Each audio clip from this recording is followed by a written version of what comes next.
You've heard the tales of knights glorious, armored and galloping into crusades under banners kissed by the sun.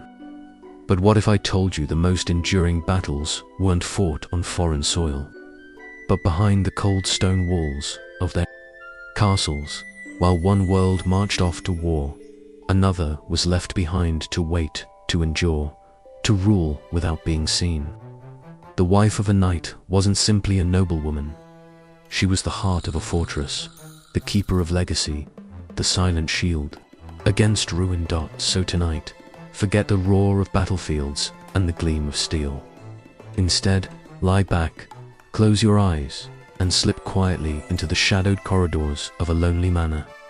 Let me tell you a story of resilience hidden in plain sight, of a woman you've never heard of, but whose strength outlived the war drums.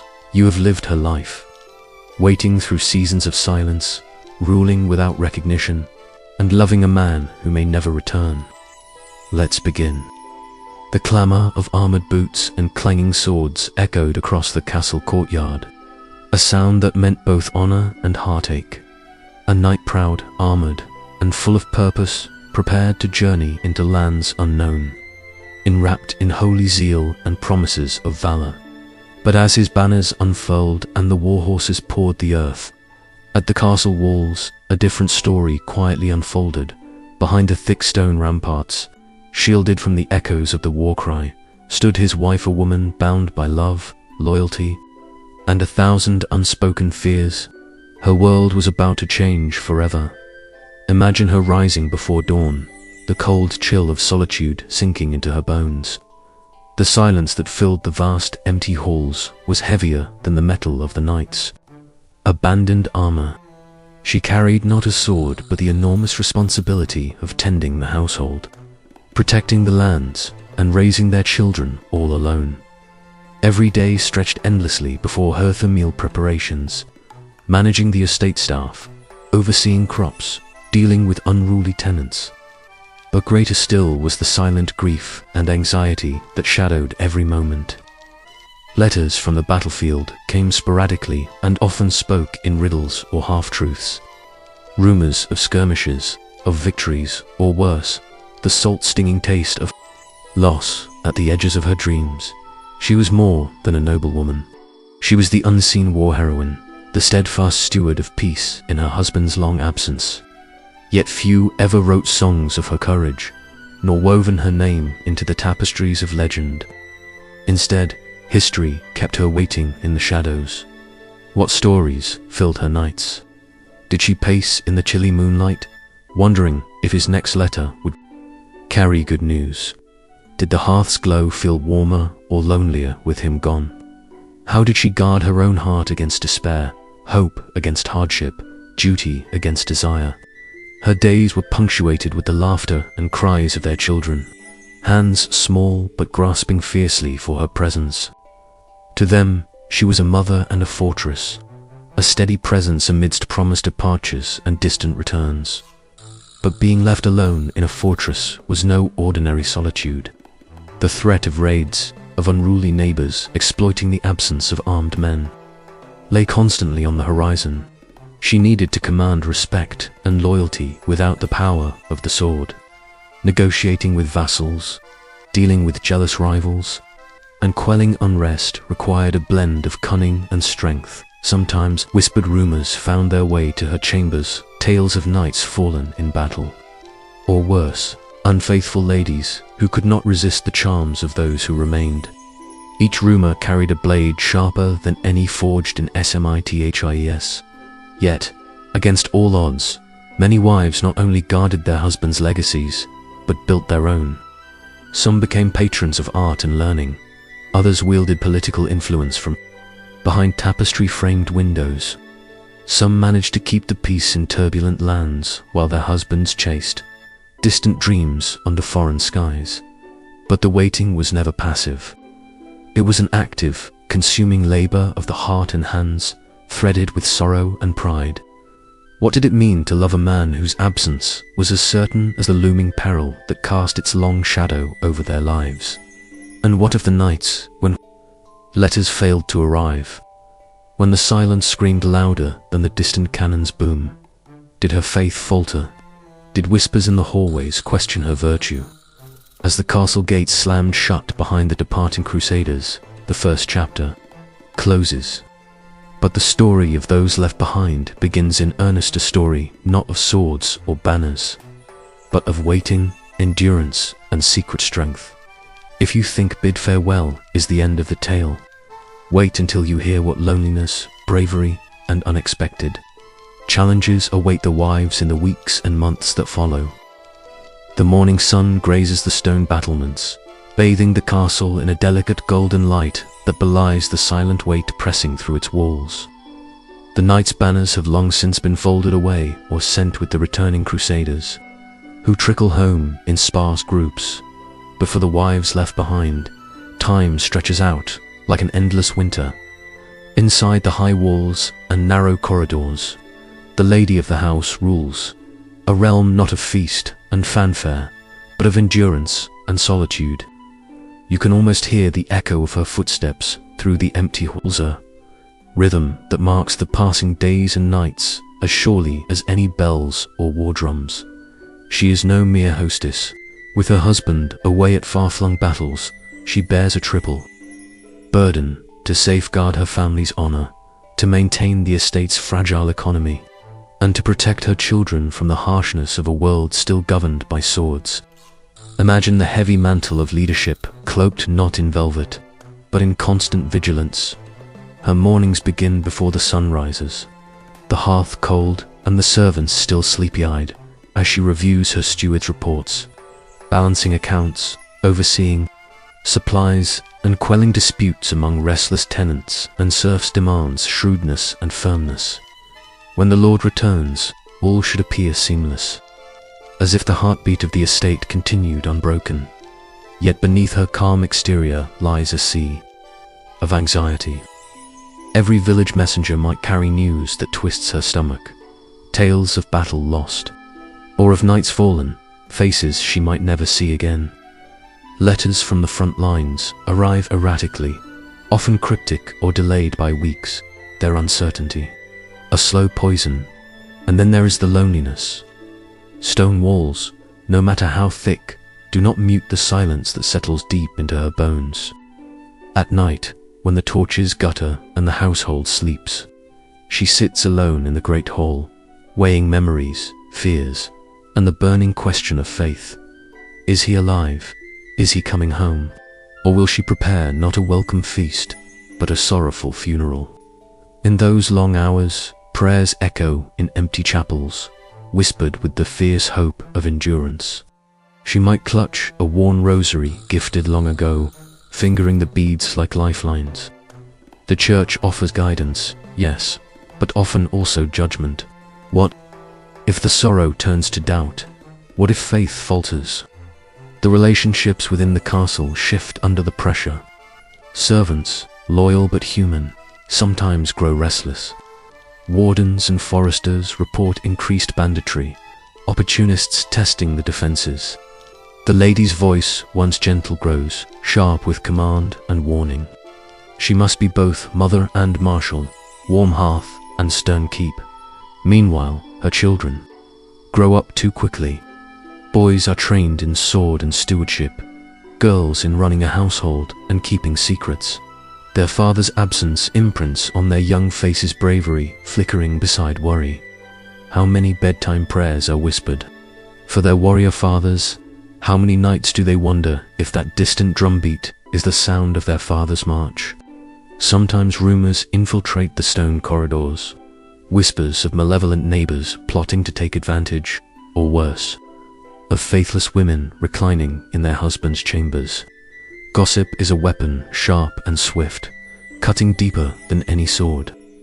A lady's reputation was fragile, her honor a currency precious as gold and as vulnerable. What happens when a night is gone for years and letters stop coming? Some women waited decades, growing grey in halls lined with ancestral portraits. There lives a slow waltz between hope and despair. A few would never see their husbands again, their lives circling around memories and notices pinned to heavy oak doors. Yet not all were victims of circumstance. Some wives grew into formidable figures, running estates with acumen, commanding respect in local councils, and sometimes even leading men into battle as their lord's proxies or during sieges. These were women of steel beneath silk, their stories lost to time but whispered in the annals of a land shaped by war.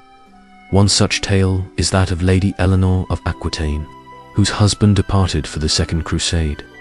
In his absence, she negotiated with rival lords, managed finances, and maintained order in a fractious court. She wielded power with subtlety and strength, showing the world that a knight's absence need not mean stagnation or ruin. Still, not all tales have heroic bends. The loneliness sometimes fractured bonds. Letters carried terrible news, not just of battle, but of betrayal.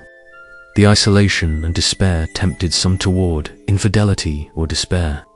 In some cases, the wounds of absence were torn open by those once trusted. The medieval world was not kind to straying women, especially when their husbands were far away on holy quests. Accusations could ruin families, shaming innocent and guilty alike. A woman's fidelity was public property, her virtue tied not just to her heart, but to the honor of her lineage. And yet, even amid hardship, moments of unexpected joy oft appeared.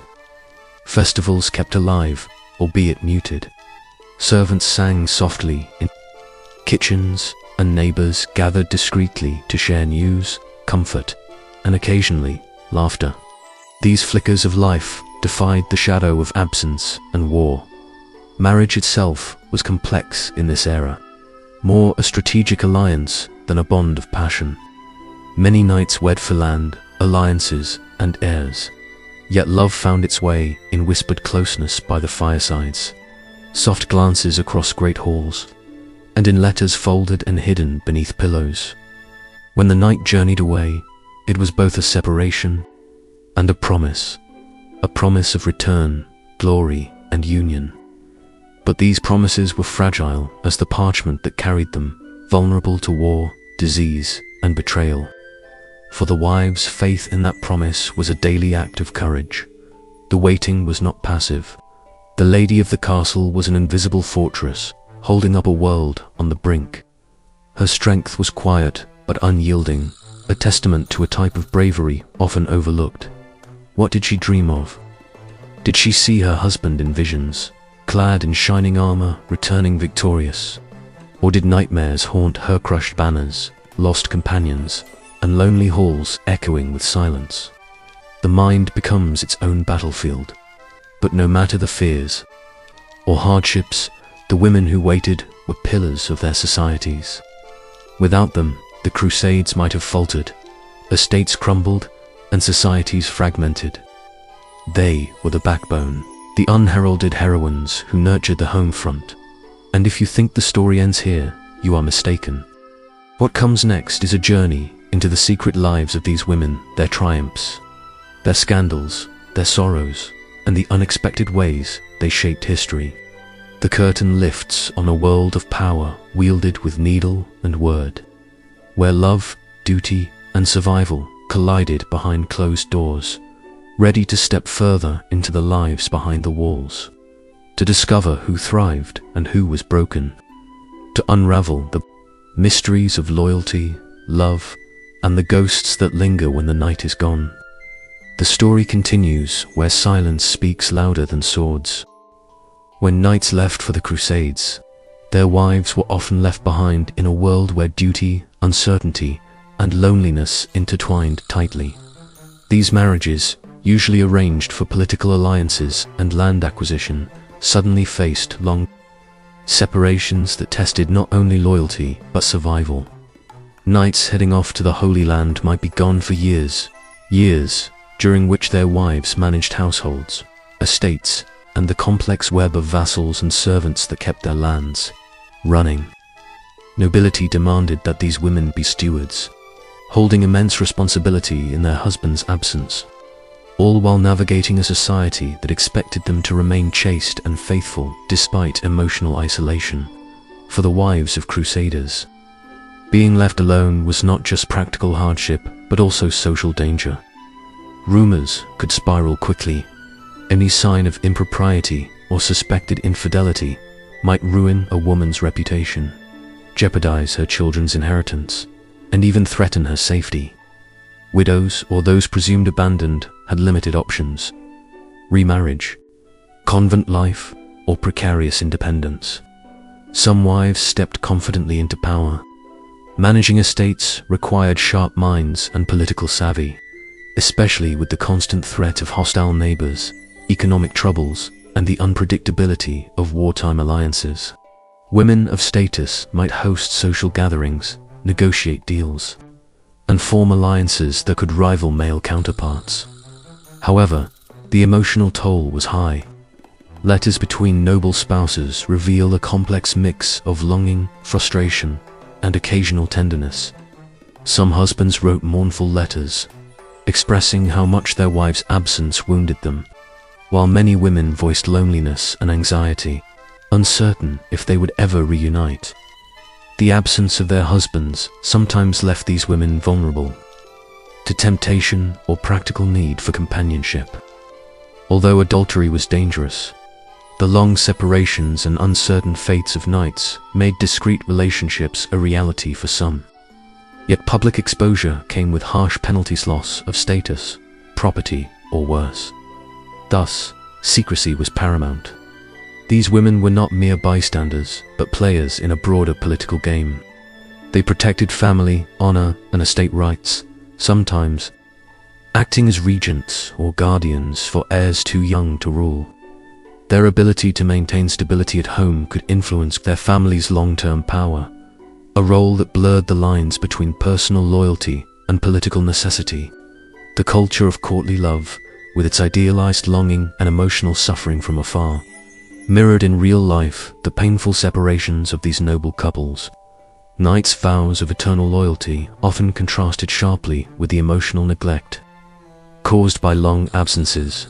Tokens, exchange gloves, ribbons, letters carried deep meaning as both romantic souvenirs and political statements. Despite the romance woven into tales of knights and their ladies, many marriages were strained or even loveless contracts, especially when long separations revealed incompatibilities or caused deep resentments. Divorce or annulments were difficult and rare, but sometimes sought due to impotence, failure to consummate, or political expediency. When a knight took up the cross and journeyed off to distant lands, his wife often remained as the de facto head of the household. Far from mere passive figures awaiting their husband's return, these women bore significant responsibilities, managing vast estates, overseeing servants, and ensuring the continuance of production were tasks traditionally reserved for men, but thrust suddenly upon them. This newfound authority, however, came tempered by intense social pressures. Their community watched closely, eyes critical not merely of their stewardship but of their moral conduct. For a wife suddenly left alone in a medieval parish or manor, reputation was fragile and anything less than exemplary. Behavior could ignite scandal. The absence of their husbands created a double-edged sword for these women. On one hand, it presented an unusual degree of autonomy. Noblewomen managed lands, delivered justice in certain courts, negotiated alliances through correspondence, and acted as patrons for cultural and religious endeavors. Some even used this autonomy to further family interests with deft political acumen. On the other hand, their freedom was circumscribed by suspicion and stringent social constraints. Medieval society was unforgiving when it came to female sexuality.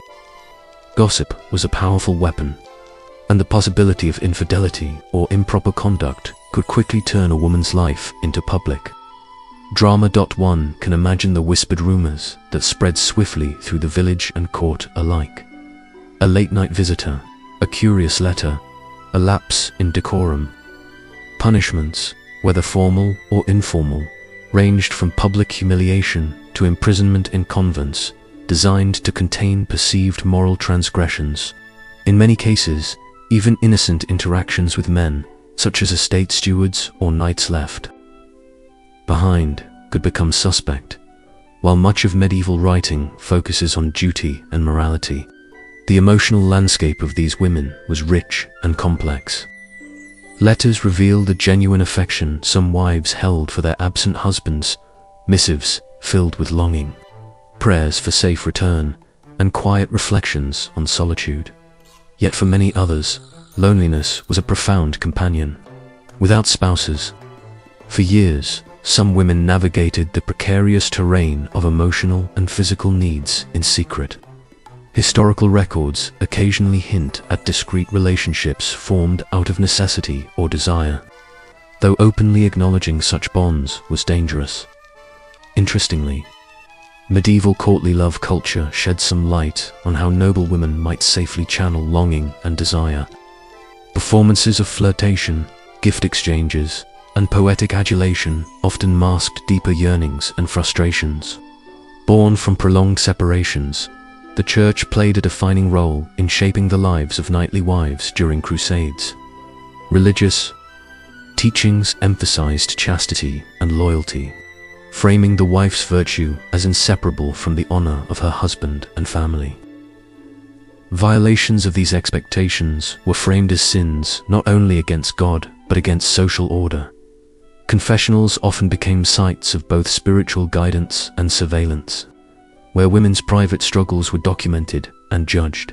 The specter of damnation hung over any hint of sexual impropriety. Moreover, public punishments for adulterous wives served as societal warnings, reinforcing strict gender roles and sexual norms. Yet the Church also provided comfort and solidarity. Convents offered refuge for widows or women disgraced by scandal. Some wives, finding themselves estranged during long crusades, chose religious life as a form of social security and spiritual fulfillment. In the absence of their men, many wives ruled in practice, if not always by formal right. They managed tenant relations, resolved disputes, and ensured tax revenues reached the Lord's coffers. Their successes and failures could determine a family's fortunes for generations. These women worked closely with stewards and bailiffs, often navigating a delicate dance of authority and negotiation. Historical wills and letters suggest many wives were astute negotiators, fiercely protective of their children's inheritance and their own security. Yet this power was always precarious. Upon the husband's return, a wife's authority was expected to wane. Some women faced hostility or usurpation as male relatives sought to reclaim control. Others skillfully maintained influence through counsel and alliance building. DOWRIES. And marriage contracts anchored many aspects of a wife's security and standing. These economic and political tools ensured alliances between noble families and helped sustain estates in the husband's absence. Wives were often key players in negotiating further matches for their children, ensuring the family's legacy continued. These efforts were crucial in a period when alliances could determine survival amidst competing lords and shifting political landscapes. Medieval women developed varied strategies to protect themselves and their interests during their husbands' prolonged absences. They engaged legal representatives, drafted detailed instructions for estate management, and secured guardians for their children.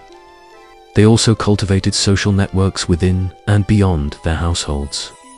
Female friendships, kinship ties, and patronage relationships provided layers of support and influence. This networked life was vital for emotional sustenance and practical assistance. The uncertainty of the Crusades, the knowledge that knights might never return or could come back maimed, cast long shadows over these marriages. Women lived with constant anxiety about war, disease, and political upheaval. Letters from the period reveal raw fear and hope.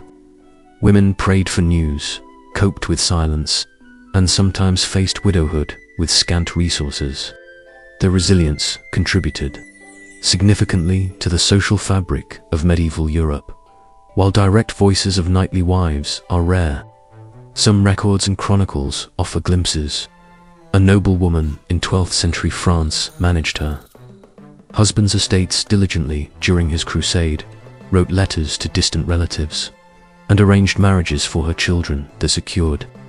Valuable alliances.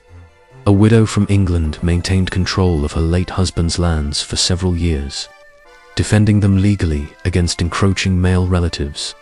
Tales survive of wives who secretly maintained correspondence with lovers, risking scandal for emotional companionship.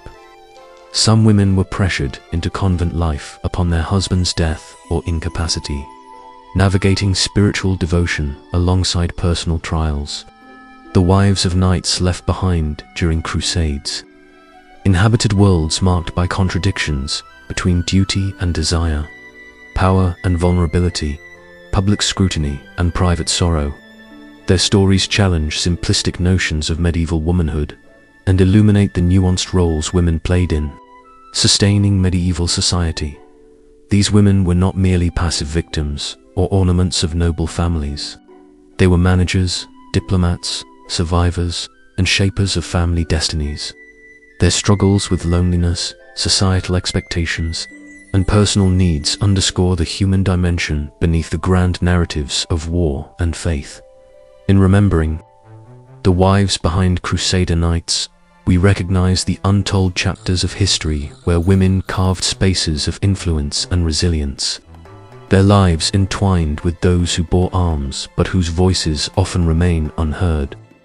As the medieval world continued to spin on its axis of faith, power, and conquest, the wives of knights journeying to the Crusades faced a destiny forged by a complex blend of societal expectations, personal resilience, spiritual devotion, and at times, profound loneliness and peril.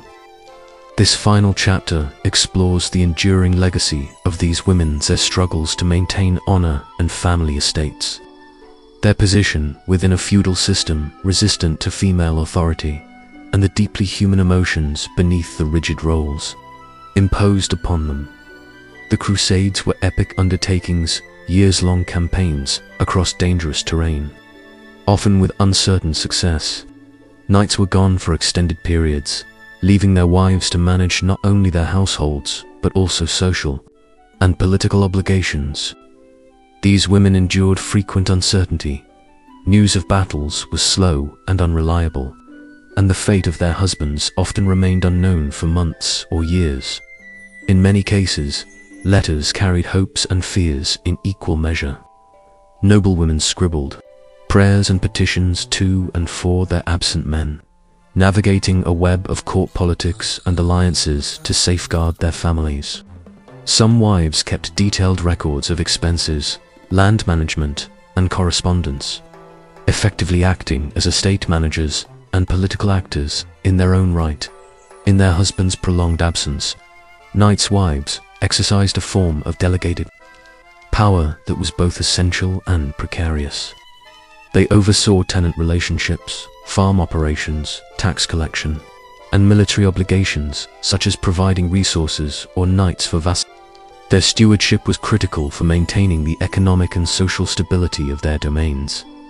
However, this authority was often constrained by legal structures that privileged male rule and inheritance.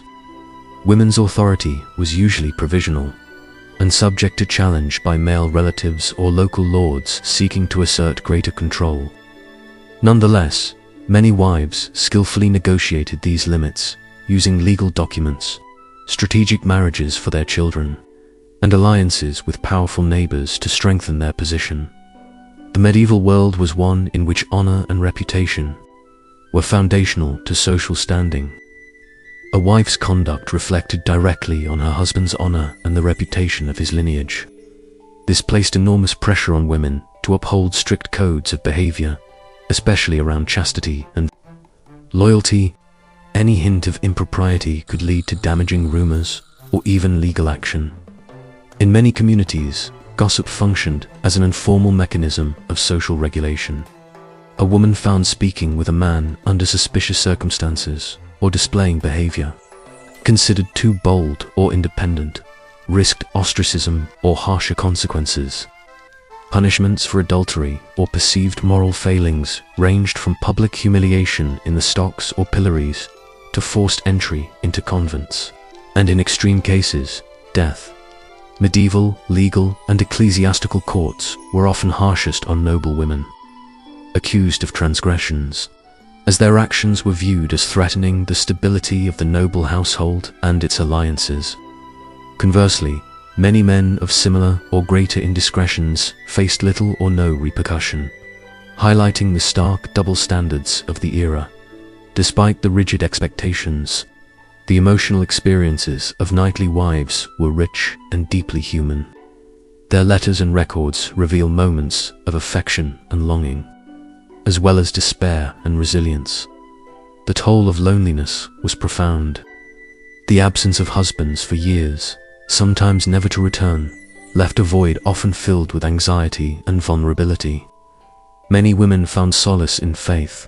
Some turned to close female friendships, while others quietly sought companionship in discreet ways, aware of the dangers such liaisons could bring. Courtly love culture, with its language of longing and idealized admiration, provided one outlet for expressing feelings that could not be freely spoken. The intricate dance of tokens, letters, and poetic homage at court offered a space, albeit limited and controlled, for emotional expression and flirtation.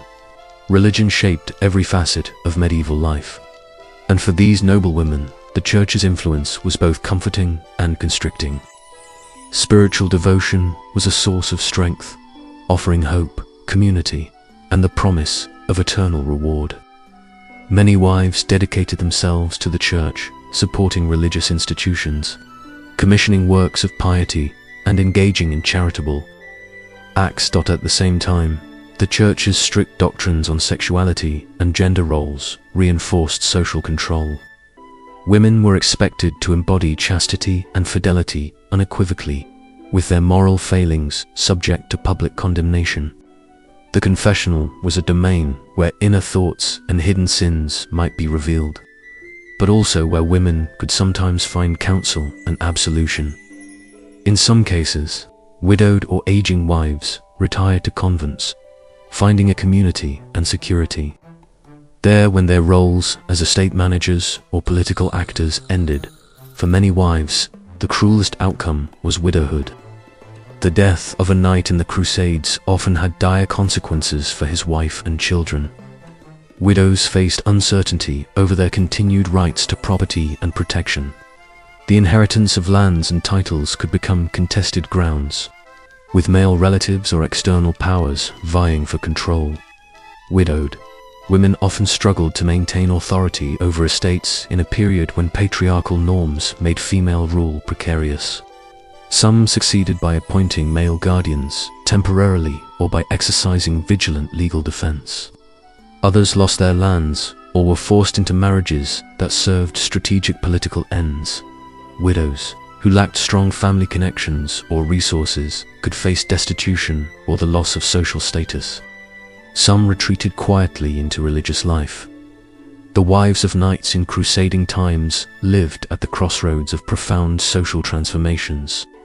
They were expected to be paragons of virtue, dutiful mothers, and shrewd managers, all while navigating a patriarchal society that limited their formal power. Yet, these women often displayed remarkable agency.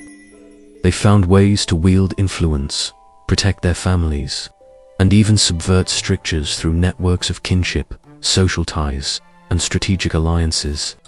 Their letters, legal documents, and even poetry show them as participants in, not merely subjects of medieval history, though overshadowed in traditional histories by tales of battle and conquest. The lives of wives left behind during the Crusades revealed the vital role women played in sustaining medieval society. They maintained the states, nurtured heirs, shaped social networks, and kept family honor intact.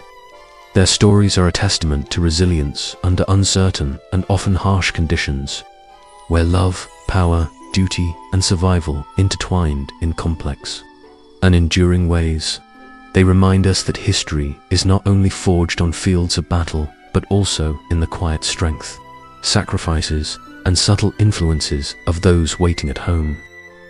You leave the candlelit corridors and tangled intrigues of the noble courts behind, still hearing the distant echo of lutes and poetry, and step out into the heavy, humbler air of the village.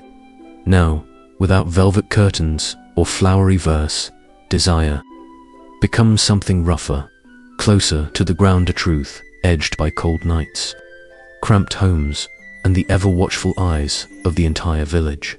Here, in a peasant cottage, the shape of daily life couldn't be farther from those lofty declarations of courtly love.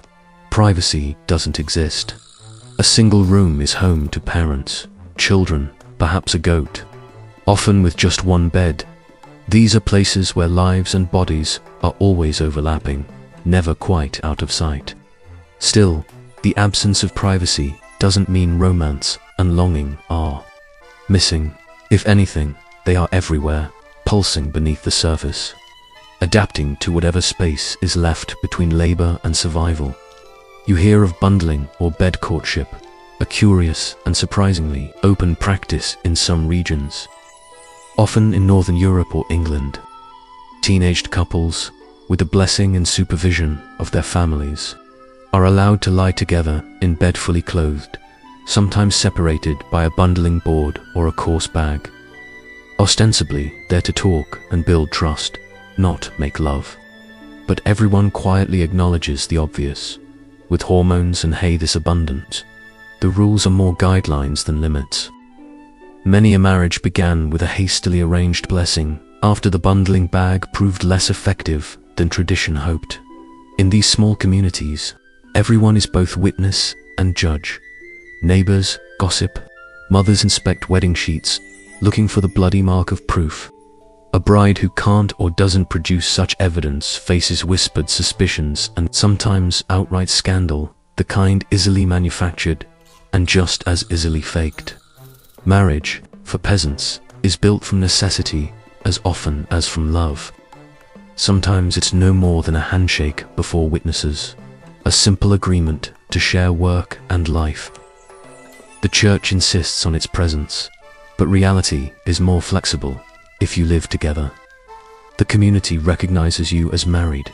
Custom rules, unless until it doesn't. Adultery, especially with someone higher in status, might bring exile or flogging, though usually indiscretions are settled with a fine or a bit of public embarrassment. A man paraded on a donkey, banging pots in a charivari, meant to make his shame a community event. Yet there's acceptance here. To a midwife, with a gentle smile, jokes about how babies come when they want, and speaks of noblemen leaving blessings in village cradles. There are stories of girls running into the woods to hide a pregnancy or to practice folk magic passed in secret. Teas shared to bring on the moon, charms sewn under skirts. Even if the church wants to see only sin or shame, women quietly carve little places of control for themselves, threading secrets through branches and bark, carving runes into trees, not just out of love, but as their own ritual, a way of blessing unions when a priest is out of reach. Historians still debate how much sex before marriage truly happened. Church records brim with fines and punishments. Others think those records represent only the most scandalous exceptions, not the quietly accepted reality. What's clear is that the rules written in parish books and reality whispered between haystacks rarely matched. In these muddy, honest corners of medieval life, desire finds its own way, growing in the cracks, shaping lives and futures richer and more humane, sometimes more openly passionate than any noble's ballad. Later, you move through the walled stillness of a convent, to a place where you're told women are safely tucked away from so-called sin. But even here, the air vibrates with the thrum of hidden stories. Glances held too long, longing inscribed in diaries that outlasted their owners. In the convent library, among dusty parchments and wax-sealed cabinets, you read nuns' secret, writing streams of kisses, confessions of sleeping beside another on winter nights, coded notes slipped in prayer books, and love tokens buried beneath cherry trees. Some of it is spiritual, some of it is unmistakably sensual, tender descriptions of a sister's golden hair or a touch during evening prayers. The boundaries between piety and longing blur, and even the most devout sometimes dream of bliss that feels less maternal and more overwhelming. Scholars will argue, in centuries to come, if these were truly romantic bonds, emotional coping, or something else entirely. What's certain is that these were full human lives, longing, conflicted, complicated, clever, even if official records try to paint all convents in blank white dot, and always there are outliers. Nuns who sneak out for masked balls, forbidden romances with visiting monks, or laughter echoing from a common room thick with wine and rebellion. Not everyone chooses convent life, fact spoken in a single line from one heartbroken journal. I do not love my vows, but I obey them. Still, friendship, wit, intellectual company, and the quiet rebellion of hidden lace and borrowed books shape a world richer and stranger than any sermon allows. You emerge, breathless, into a world that is anything but blank. The past is not clean, not silenced, not among the peasants giggling behind barns, nor among the nuns clutching poetry to their hearts in the dark. As the knights rode off to distant lands under the banner of the cross, their wives were left to navigate the uncertain and often dangerous terrain of life at home. These women faced years, sometimes decades, of solitude marked by anxiety, social pressure, and complex expectations, left behind in castles or manors. These noblewomen became custodians of estates and household affairs, wielding a kind of authority seldom acknowledged openly. Managing finances, overseeing servants, and maintaining alliances through correspondence and diplomacy, they held power by necessity in the absence of their husbands. Yet, this power came with scrutiny. The prolonged absence of the lords fueled rumors and suspicions. With no immediate male authority present, wives were vulnerable to accusations of infidelity or lax discipline within their domains. The social code demanded chastity and unwavering loyalty, yet the human reality was far more complicated. Letters from crusading knights often pleaded with their wives to remain faithful, but also confessed to their own temptations on the road, tacitly acknowledging the fragile human bonds strained by war. Some women successfully upheld their honor and secured their family legacy, while others found themselves trapped by circumstance, political maneuvering, or personal desires. Widowhood was a frequent outcome, and with it, both peril and opportunity. Widows could wield inherited power, but faced pressure to remarry quickly, often to preserve alliances or secure protection. During their husband's absence, some wives managed discreet romantic relationships, navigating the thorny lines of social acceptance, loyalty, and survival.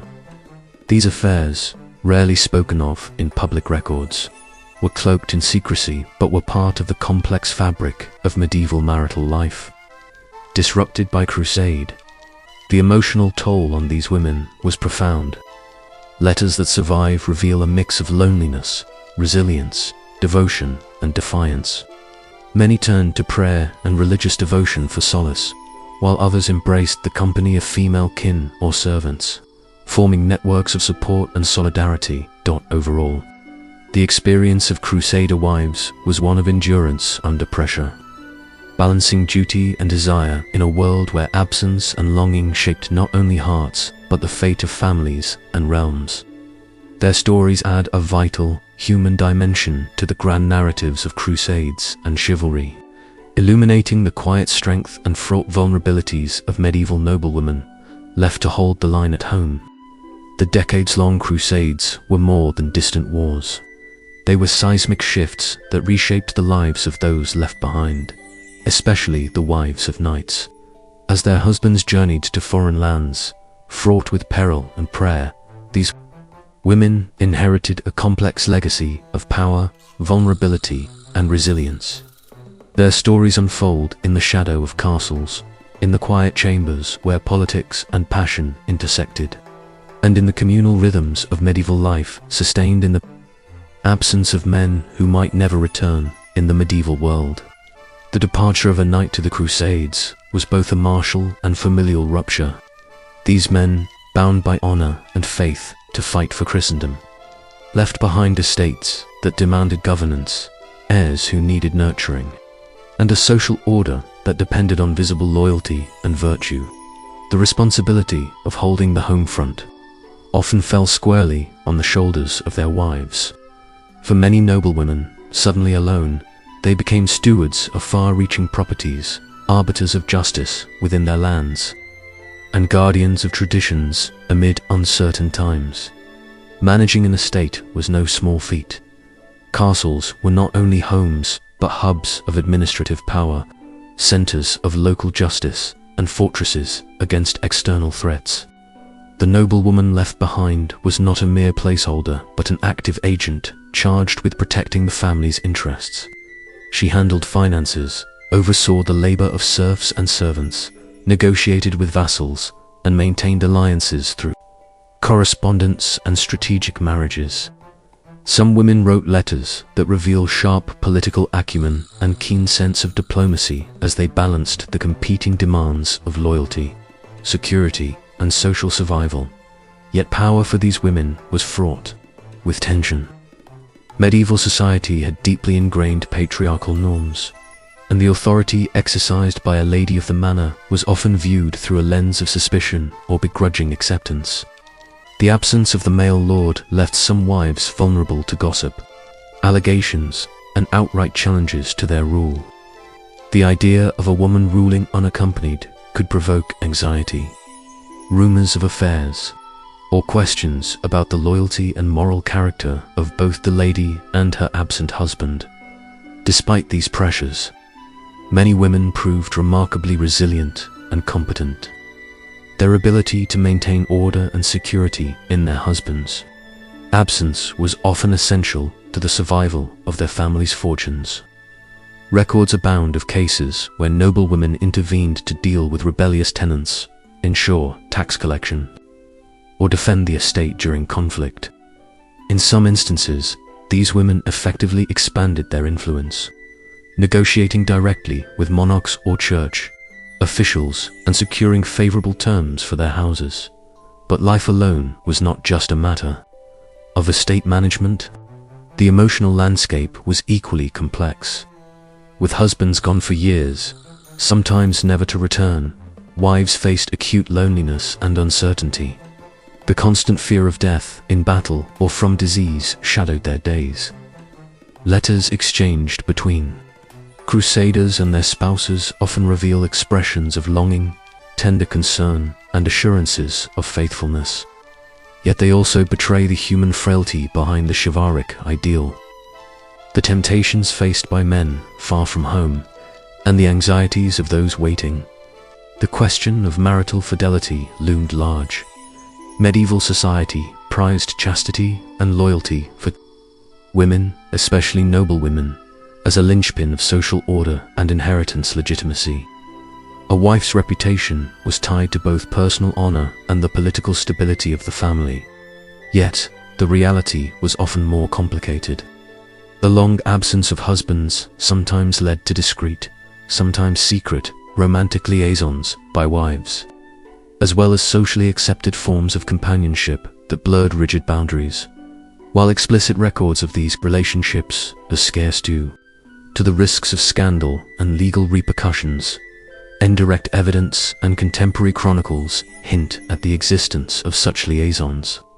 In some cases, trusted servants, knights left behind, or allied noblemen provided company, emotional support, and occasionally more. These relationships operated in liminal spaces, carefully concealed from public view but integrated into the fabric of daily existence. Widowhood, a common outcome for the wives of crusading knights, represented both loss and new possibilities. A widow could inherit her late husband's estates outright, granting her significant authority rarely afforded to many medieval women. Yet this power came with vulnerability, as widows were frequently expected to remarry quickly, often to preserve political alliances or protect property from forfeiture. The pressure to find a new husband, sometimes without the bride's consent, reflects the transactional nature of marriage in medieval aristocracy.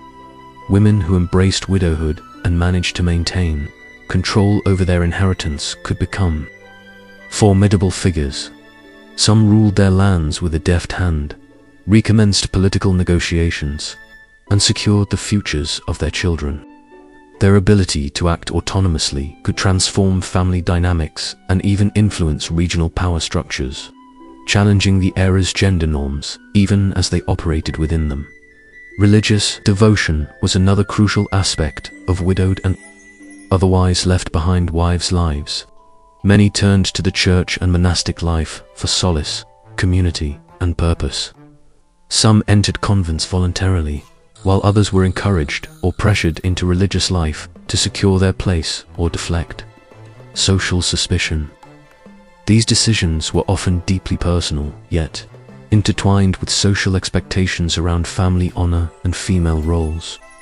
The religious sphere also offered a way to channel complex feelings about love, loss, and desire.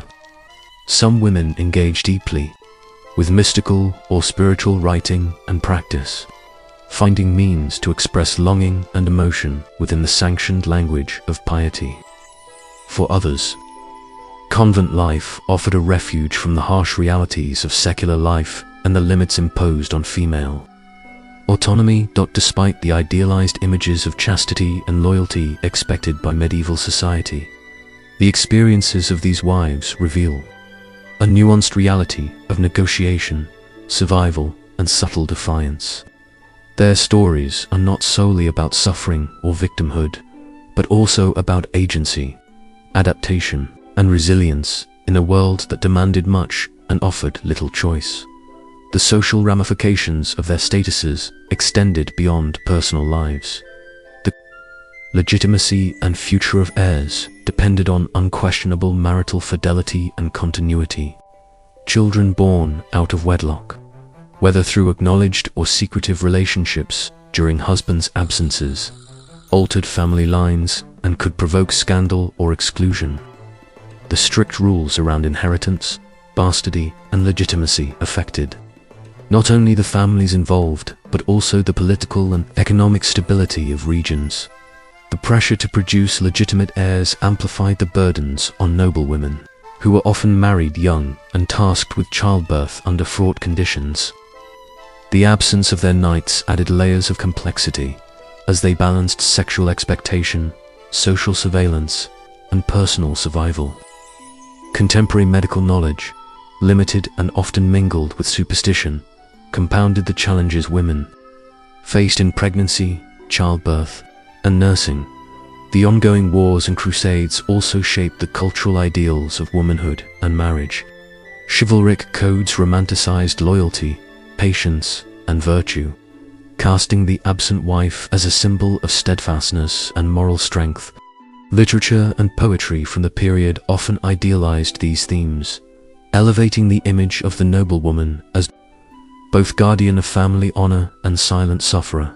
However, as the lived experience shows, reality was rarely so uncomplicated.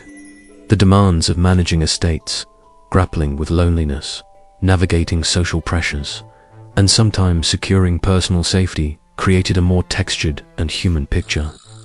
The tension between idealized roles and practical needs created spaces where women exercised power quietly, acted pragmatically, and sometimes bent or broke rules.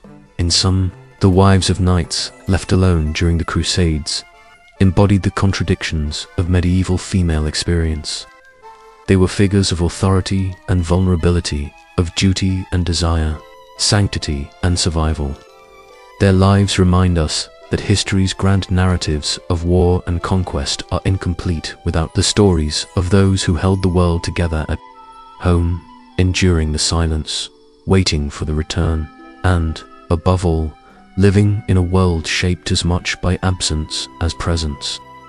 As the long shadows of the Crusades stretched across the medieval landscape, the lives of knights' wives continued to unfold in ways both empowered and constrained, marked by endurance, negotiation, and the subtle redefinition of gender and power.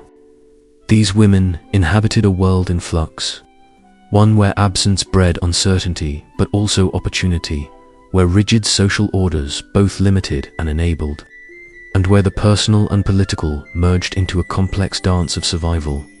One of the most defining features of life for wives left behind during the Crusades was the constant tension between public expectations and private realities.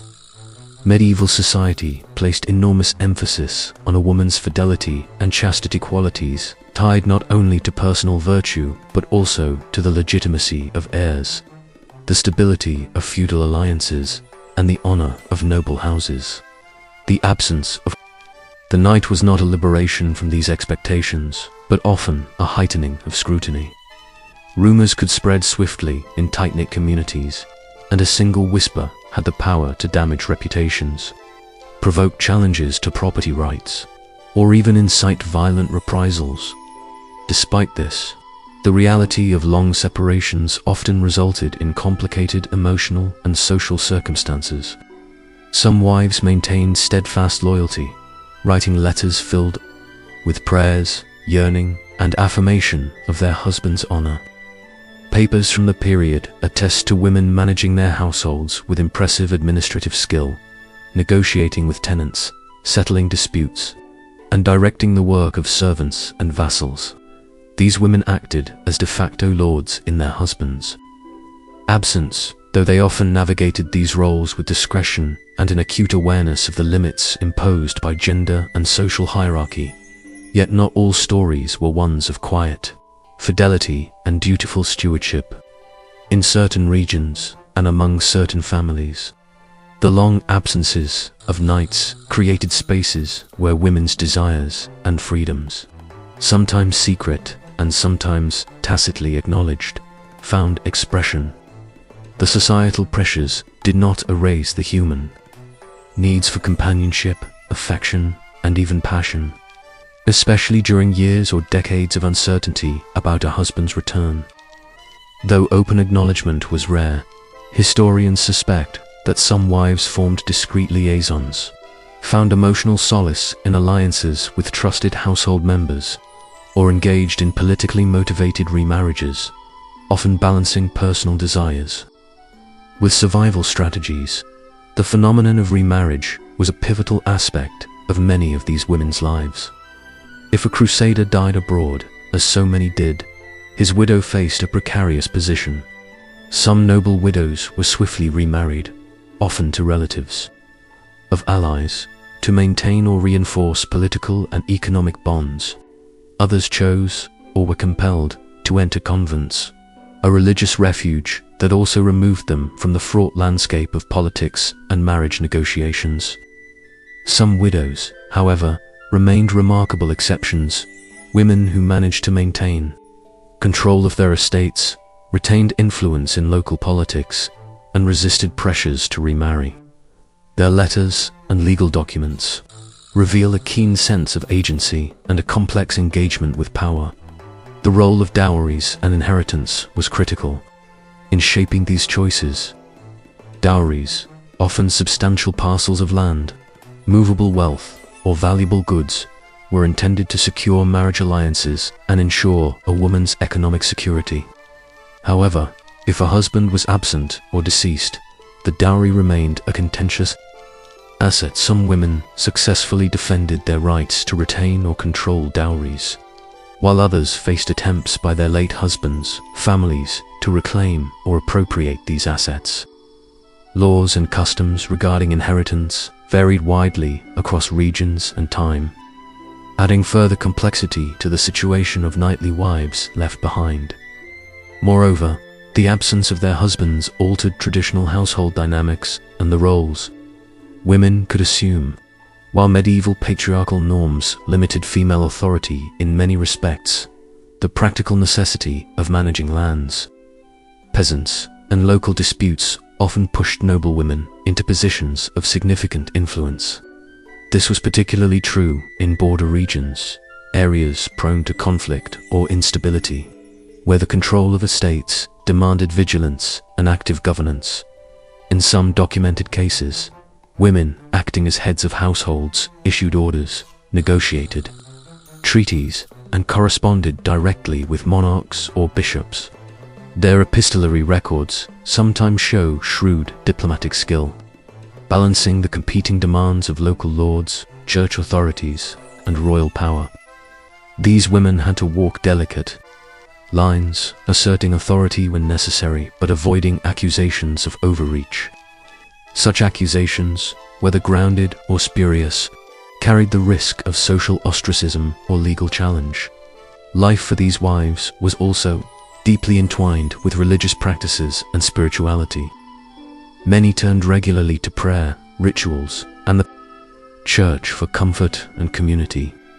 The church played a dual role, both as a source of support and as an institution imposing moral standards and gender norms, while the monastery and convent could offer refuge either temporarily or permanently. The religious framework also perpetuated ideals of female chastity, obedience, and piety that influenced women's lives profoundly. The spiritual dimension of women's experience during the Crusades is revealed in surviving devotional writings, letters, and wills. Some women expressed their inner struggles with loneliness and faith, mixing hope for their husband's safe return with personal fears and desires. These writings often show a complex blend of resignation, strength, and hope, revealing the emotional landscape that accompanied years of separation and uncertainty. Notably, the Crusades also reshaped social networks in ways that influenced women's lives beyond their local estates. The movement of knights and nobles across Europe and into the Levant created extended kinship and political alliances that transcended local communities. Communication networks expanded, with letters moving between courts and households, and marriages arranged as part of strategic alliances that connected distant regions. However, the practical realities of communication posed challenges. Letters were often delayed, intercepted, or undelivered, leaving wives in prolonged states of ignorance about their husbands' fates. This uncertainty fueled fears, rumors, and sometimes desperate actions. Women might remarry prematurely, faceless, and unconfirmed news, leading to decisions shaped by social pressures and necessity rather than choice. Among the more poignant examples are accounts of wives who petitioned monarchs or church authorities when left in dire circumstances due to neglected estates, threats from local rivals, or the death of their husbands. These petitions highlight the courage and assertiveness women sometimes exhibited, appealing to higher powers in pursuit of justice, protection, or recognition of rights. The children of crusading knights were deeply affected by their fathers' absences and the familial and social upheaval that followed. Inheritance disputes were common, especially if the father's death was unconfirmed or if marriages were clandestine or disputed. The legitimacy of heirs was critical, and any shadow cast on the mother's fidelity or the marital bond could jeopardize a child's future. This pressure reinforced the intense social scrutiny placed on wives to maintain honor and demonstrate loyalty. Bastardy, as a social and legal status, carried heavy stigma, particularly for children born out of wedlock or from alleged affairs during husbands' absences. At times, the fate of such children was tragic, raised in convents, abandoned, or excluded from inheritance. However, some illegitimate children found paths to influence and acceptance through patronage, marriage, or service to religious institutions, underscoring the complicated and sometimes flexible nature of medieval social structures. The emotional toll on women, especially those left widowed by the Crusades, was often profound. The trauma of loss, combined with the demands of survival, governance, and social expectations, shaped their lives in multifaceted ways. Some women found solace in religious devotion, others in new marriages or enduring friendships, and many in the act of raising children alone or with extended kin. At the same time, women's experiences were shaped by the broader cultural ideals and literary traditions of the day. The romanticized chivalric code, with its exaltation of loyalty and sacrifice, often obscured the complex realities faced by these wives. Yet traces of their stories appear in courtly love literature, chronicles, and legal records, providing glimpses into a more nuanced and textured picture of medieval womanhood. These wives navigated a world where legal codes and social customs intersected, where their bodies, virtues, and estates were subject to intense surveillance, regulation, and negotiation. The balancing act they performed between power and submission, visibility and discretion, agency and constraint, is a testament to their resilience and adaptability. In summary, the wives of knights, left alone during the Crusades, inhabited liminal spaces within medieval society. They were agents and subjects, powerful and vulnerable, constrained by expectations, yet capable of remarkable agency. Their stories challenge simplistic narratives of medieval womanhood as passive or powerless, and illuminate the lived realities behind the grand historical events of their time. The long years of absence during the Crusades meant that many wives of knights lived in a perpetual state of waiting, uncertainty, and profound loneliness. Yet, within these constraints, women developed elaborate mechanisms to sustain themselves, their families, and their estates, creating a subtle but significant form of agency within the medieval social order. This chapter delves deeper into the resilience, adaptability, and complexity of these women's lives as they navigated the treacherous social, economic, and emotional landscapes left in the wake of their husbands' prolonged departures. 1. Of the foremost strategies employed by knightly wives was the assumption of managerial roles within the household and the estate. With their husbands away on often unpredictable crusades that could span years or even decades, these women were thrust into leadership positions that demanded wide-ranging skills. They supervised the daily operations of the manor, oversaw agricultural production, collected rents and taxes from tenants, and administered justice on minor disputes among the serfs. This was no mere domestic caretaker role. It was a formidable position of local governance and economic stewardship. Letters and account books from the period provide ample evidence of women's involvement in estate management. Correspondence between Crusaders and their wives included detailed instructions and requests for updates on land management, finances, and family affairs. Women had to negotiate with local retainers, merchants, and neighbors, acting as the family's primary points of contact. While the law often restricted women's legal authority, property rights were generally conflated with male lineage. Practical necessity made these constraints porous. Indeed, a wife's competence in these roles was critical to the survival of the family fortune and legacy. However, this position was fraught with challenges. The absence of male authority figures could embolden ambitious relatives, local lords, or even servants to infringe upon a widow's or absent wife's control. Women faced the constant threat of legal disputes and power struggles within the volatile political environments of medieval Europe.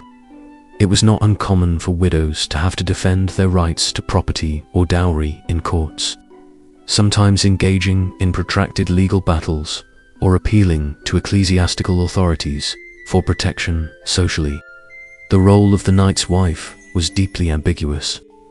On one hand, fidelity and chastity were prized virtues, and women were expected to embody these ideals unwaveringly during their husband's absence.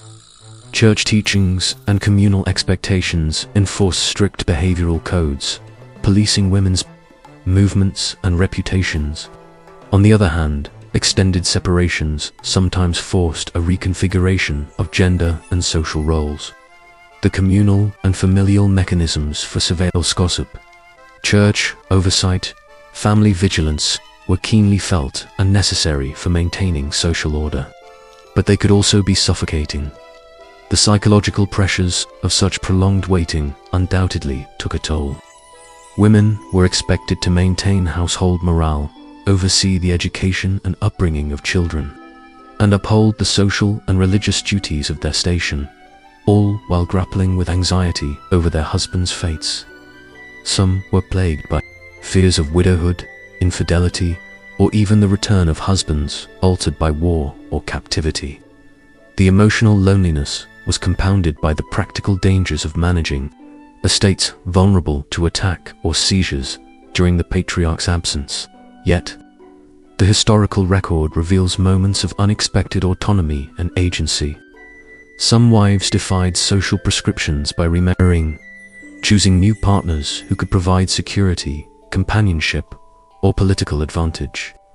Remarriage, however, was a complex and contentious issue.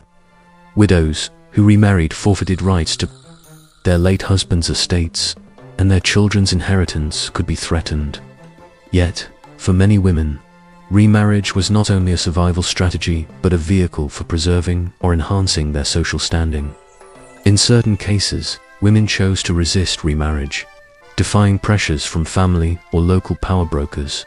These widows often lived as independent landowners, asserting control over their properties and households. While this stance was less common, it challenges simplistic notions of medieval women as passive subjects. These women crafted networks of local alliances and exercised subtle political influence, sometimes behind the scenes asserting power in a male-dominated society. Moreover, some wives used the lengthy absence of their husbands to solidify their positions within local communities. Through patronage of churches, funding charitable works, and participation in local governance, they built reputations as pious and capable figures. These public roles afforded them additional respect, protection, and influence, which could help defend their interests and those of their children. Religiously, the period was marked by deep tensions between worldly concerns and spiritual ideals. Women were often encouraged to channel their anxieties and desires into religious devotion, with convents offering possible refuges for those without husbands or who rejected remarriage. Some knightly wives entered religious life voluntarily, as widows or even while their husbands were still crusading, seeking solace in prayer and contemplation. Others were sent to convents by their family to secure political or economic alliances.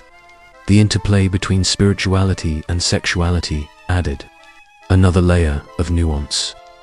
Medieval spirituality often valorized chastity, self-sacrifice, and the renunciation of earthly pleasures, prescribing a model that could feel harsh or impractical for women enduring long, lonely years. Yet, personal piety was not uniformly repressive. Surviving writings reveal the tensions between desire and doctrine, reflecting the deep inner lives of medieval women negotiating faith, love, and duty. Among the more poignant reflections are the letters and documents recording grief, hope, and longing.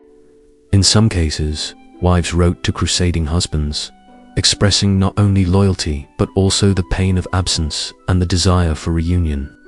Others composed prayers invoking divine protection or relief from their suffering.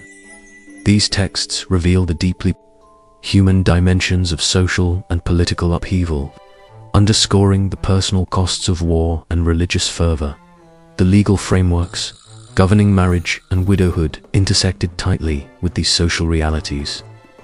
Under canon law, the consummation of marriage was essential to its validity, and issues such as impotence, consent, and fidelity were fiercely contested.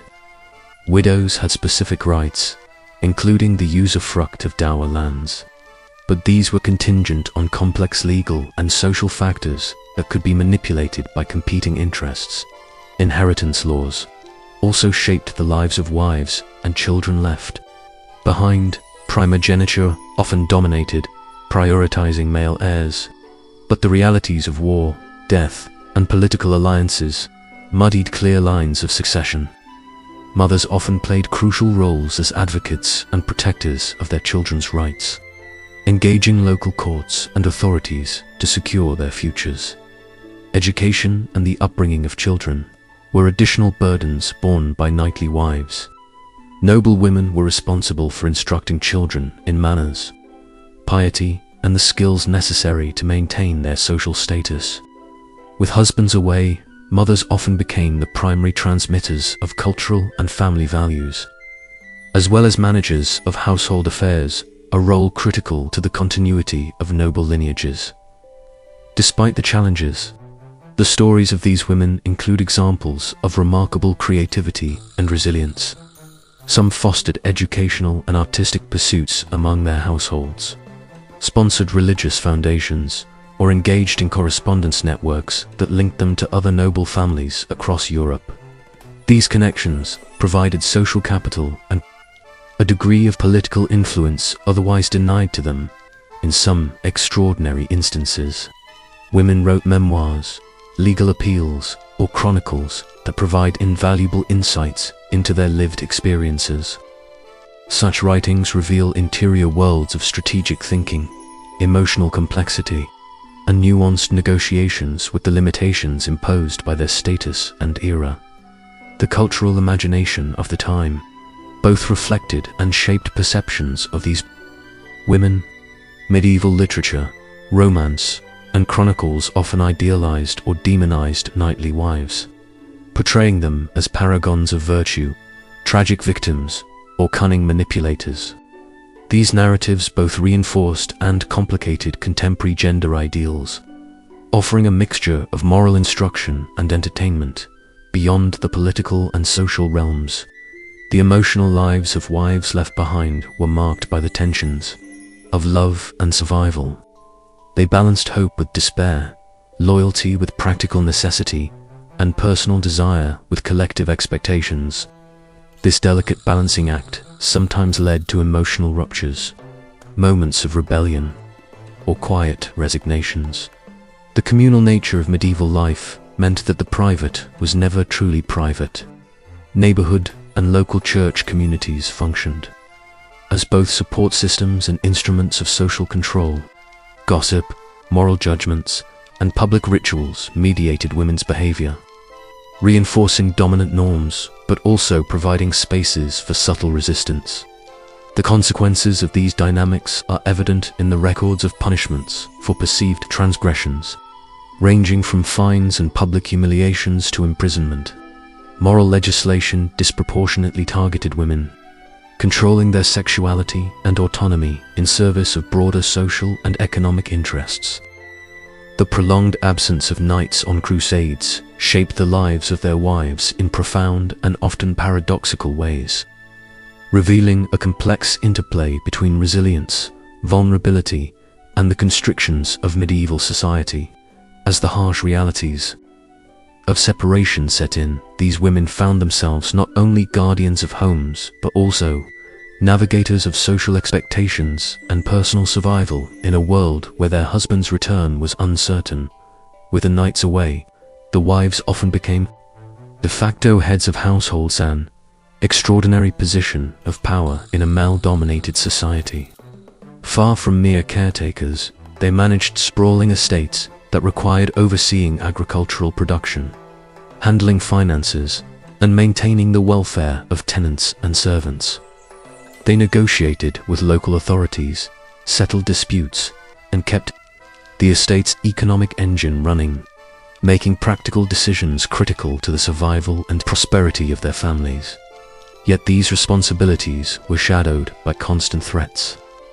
Rival nobles, ambitious relatives, and even servants might seek to exploit the perceived weakness or absence of male leadership. Legal battles over land and title were common, and widows in particular had to fiercely defend their rights to dower lands and inheritance for their children.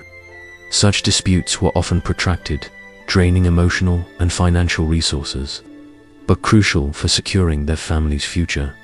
Socially, the wives faced a tightrope of expectation and surveillance. Gothic cathedrals and village churches alike were spaces where morality was preached and policed. Women were enjoined to uphold chastity and fidelity, their reputations closely watched by kin, neighbors, and church authorities. Gossip and rumors could spread quickly, wielding the power to elevate or devastate a woman's standing. Public perception was a fragile and dangerous commodity to maintain, especially when husbands were absent for years.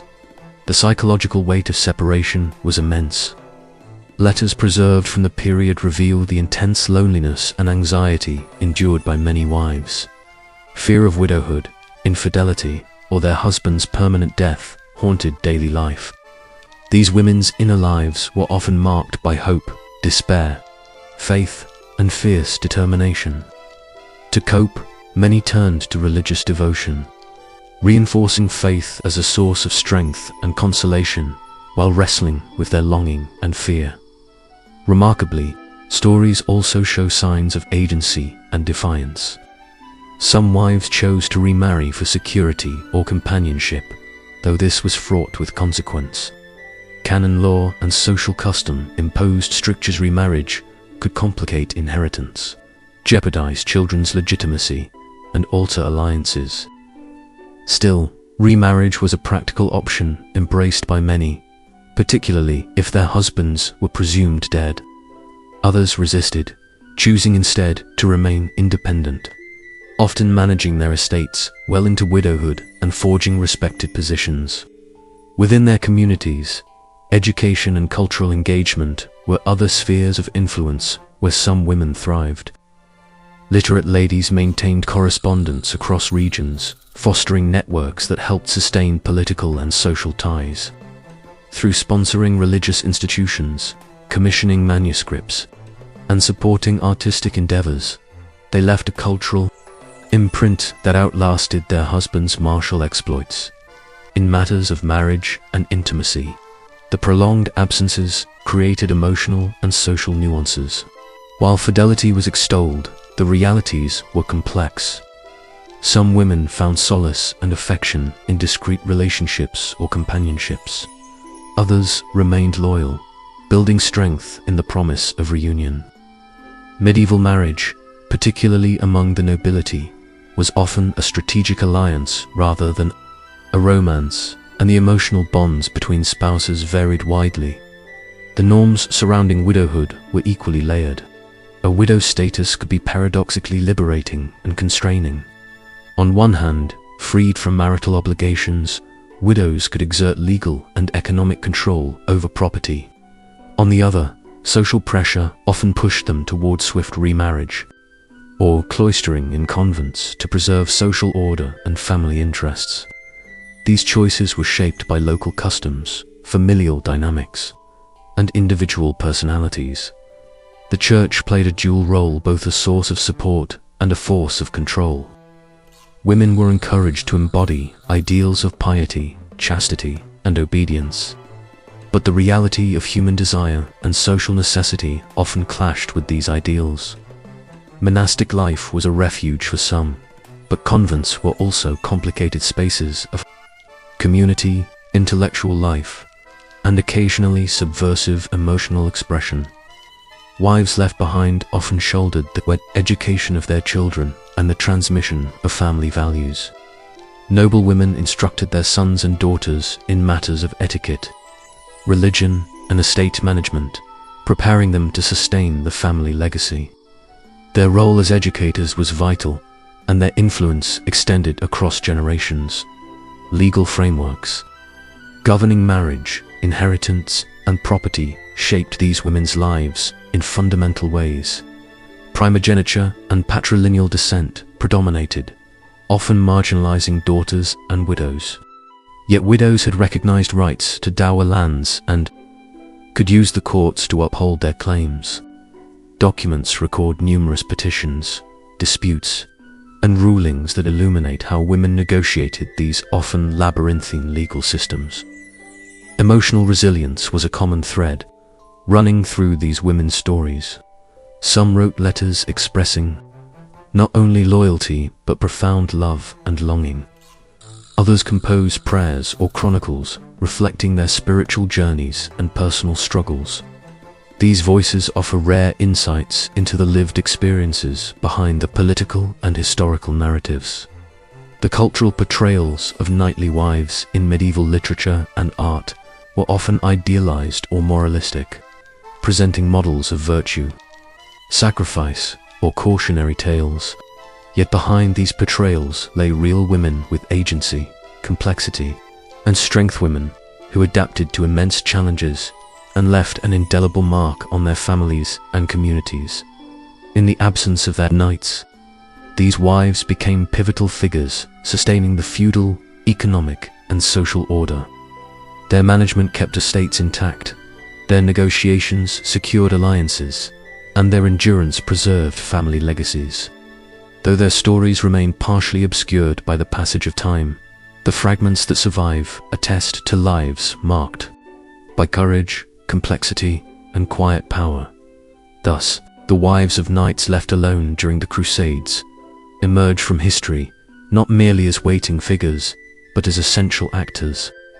They rewrote the rules of their roles, challenged limitations, and negotiated survival in ways that complicate simple narratives of medieval gender and power.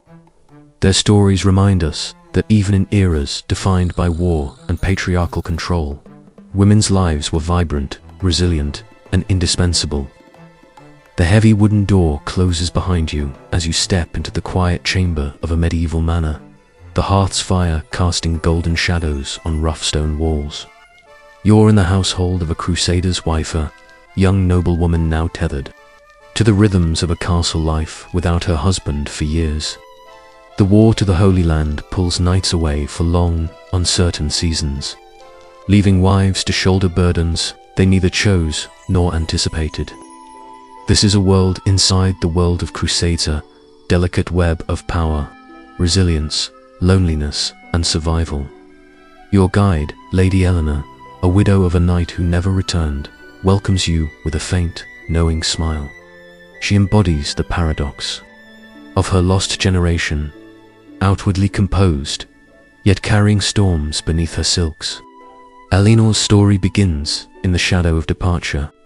When her husband donned chainmail and kissed their children goodbye, she was crowned the unseen ruler of his estates. Far from the glory of battlefields, her war was fought in hearth and hall, with the lord away. Eleanor inherited responsibilities once shared or delegated. She was the steward of lands, the dispenser of justice for her tenants, and the protector of family honor. Her days stretched from dawn prayers to late petitions from peasants and knights alike. Political alliances had to be maintained through letters, gifts, and marriages arranged in her husband's name. It was a delicate dance with rival nobles, simmering feuds, and the ever-watchful eyes of the church. To fail could mean ruin, loss of fortune, or worse, voucher to the ambitions of others eager to claim the Lord's absence. Yet Eleanor's strength was often invisible to the chroniclers and historians. The annals speak of knights' conquests, yet whisper barely a word about how their wives defended the scant peace of home. Eleanor's letters, fragile and yellowed with age, reveal fierce intelligence and subtle diplomacy. She negotiated tax relief for starving villagers, held court for disputes between serfs, and managed harvests vital to sustaining the crusading war effort itself. Her power was quiet but undeniable. However, this power came at a price. The manor's stone walls were no guarantee of freedom. Gossip flowed thicker than mead at the feast, and suspicion could stain a woman's reputation far faster than an arsonist's torch. With the Lord absent, tales of faithlessness stalked the halls. The church's watchful gaze never fully lifted. Priests preached about sin and temptation, reminding women that their chastity and loyalty were tests of divine providence. For many, the fear of disgrace penetrated deeper than the coldest winter chill. Eleanor knew the price of scandal. False accusations of affairs with stewards' sons or visiting knights could lead to public shaming, or worse, exile to a convent. Many women found themselves balancing the need for companionship against the razor-thin edge of acceptable behavior. Letters between noblewomen, often written in careful code or symbolic language, hint at shared confidences and clandestine alliances. Love, longing, and loneliness wove through these texts, revealing emotional landscapes rarely spoke aloud in the public sphere. The absence of their husbands led many knights' wives to forge new identities. Some embraced the role of matriarch with fierce pride, Others slipped into quiet desperation, seeking solace in prayerful retreats or secret friendships. The convent was both refuge and prisoner, place where women might find spiritual sisterhood, but trade personal freedom for security. Others rejected the convent entirely, choosing instead to navigate the treacherous waters of noble politics and social expectation. For those left behind, the language of love and fidelity transformed. Loyalty was not simply a matter of marriage vows, but a strategic asset. A wife's virtue was currency, her reputation the kingdom's anchor. Widowhood, particularly prolonged, could provide a rare opportunity for autonomy, but it was a delicate tightrope walk between empowerment and vulnerability. Widow Eleanor, now guardian of her children and estates, held the reins firmly but watched the shifting allegiances around her like a chess master. This period also forced the redefinition of womanhood itself. Women learned to wield influence in unexpected ways. Eleanor and her peers commissioned poems and songs celebrating their resilience, subtly shaping their legacies for posterity. They patronized artists and scribes, embedding codes of female strength within illuminated manuscripts and courtly tales. Portraits painted long after the fact capture stern eyes, shadowed by hope's silent witnesses, two battles won far from the melee, yet there were darker realities. Many knights never returned, victims of disease, battle, or betrayal. Their wives faced heartache, compounded by uncertainty and silence.